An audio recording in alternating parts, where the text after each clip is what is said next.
ग्रामीण भागातील गोरगरीब होतकरू विद्यार्थ्यांना शिक्षणाच्या उत्तम संधी मिळाव्यात या हेतूने न्यायमूर्ती अनिल किलोर या संकल्पनेतून साकारलेल्या प्रकाशवाट प्रकल्पाच्या माध्यमातून शैक्षणिक वर्ग 2024 ते 25 करिता जवाहर नवोदय विद्यालय सुपर 50 मोफत शिकवणी वर्ग सुरू करण्यात येत आहे।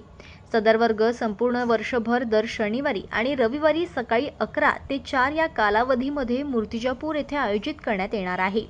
त्या वर्गाकरिता 50 होतकरू हुशार विद्यार्थ्यांची निवड करण्याकरिता रविवारी 4 ऑगस्ट रोजी सकाळी 12 ते 1 च्या दरम्यान निवड चाचणी परीक्षा पार पडली। या परीक्षेला विद्यार्थ्यांचा उत्स्फूर्त प्रतिसाद मिळाला। रविवारी गाडगे महाराज विद्यालय येथे 12 ते 1 या कालावधीत पार पडलेल्या परीक्षेत 150 विद्यार्थ्यांनी सहभाग घेतला। दरम्यान आमदार हरीश पिंपळे यांनी परीक्षा केंद्राला भेट देऊन सुपर 50च्या परीक्षेत निवड झालेल्या विद्यार्थ्यांना नवोदयची संपूर्ण किट आमदार हरीश पिंपळे यांच्याकडून मोफत देण्यात येणार आहे। आपल्या सगळ्यांनाच माहित आहे की आज शिक्षणाला किती महत्त्व आलेलं आहे आणि आपण ज्या ग्रामीण भागातून येतो त्या ग्रामीण भागाच्या शिक्षणाचा दर्जा खालावलेला आहे। जिल्हा परिषदच्या शाळेचे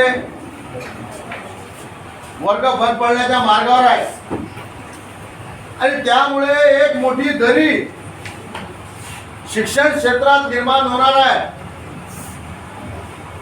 आणि कॉन्व्हेंटचं जे फ्लॅट आलेलं आहे आता त्यामुळे गरिबाच्या मुलांना त्या कॉन्व्हेंटचा खर्च झेपावणार नाही।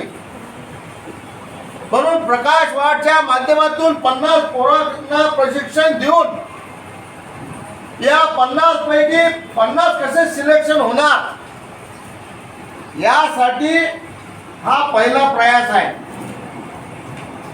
कारण तुमची जर निवड नवोदय विद्यालयामध्ये झाली तर तुम्हाला 5वी पासून तर 12वी पर्यंत एकही रुपया लागणार नाही। याचा संपूर्ण खर्च राहणं खाणं पुस्तकं दप्तर औषध सगळ्या सोयी हे केंद्र शासनाच्या माध्यमातून आपल्याला उपलब्ध करून देत आहे। त्यामुळे आपल्या पालकावर अजिबात आर्थिक बोजा येत नाही आणि पालकाच्या खिशाला झळ लागत नाही आणि एक वेळा तुम्ही जर नवोदयमध्ये गेले निश्चितच तुम्ही एखाद्या हिऱ्यासारखे चमकणार आणि त्या शिक्षणाच्या माध्यमातून तुमच्या जीवनामध्ये एक अमूलाग्र बदल होणार आहे। सुपर 50 मधून नवोदय विद्यालयात निवड झालेल्या प्रत्येक विद्यार्थ्याला रोख 11,000 रुपयांचे पारितोषिकही आमदार हरीश पिंपळे यांनी जाहीर केले। जनमत लाईव्ह न्यूजसाठी अकोलामधून संजय उमक यांची रिपोर्ट।